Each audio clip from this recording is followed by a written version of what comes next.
Hello guys! Lunch for today, honey chicken blaze. Yan, yummy yummy. Pinirito ko lang yung chicken. Tapos, nilagyan ko ng garlic, honey, butter, saka yung soya sauce. Yan. Yummy yummy yan.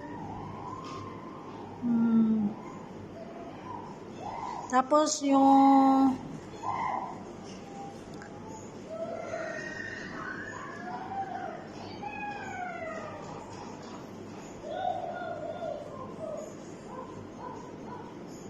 spring onion, saka yung sesame seed. Yan ang nilagay ko lang sa ibabaw. Yummy yummy yarn.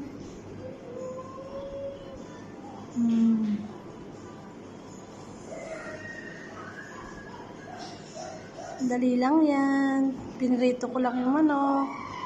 Tapos, nagisa ko ng bawang, butter, honey, soya sauce. Yan na. Thank you for watching, guys. Bye-bye.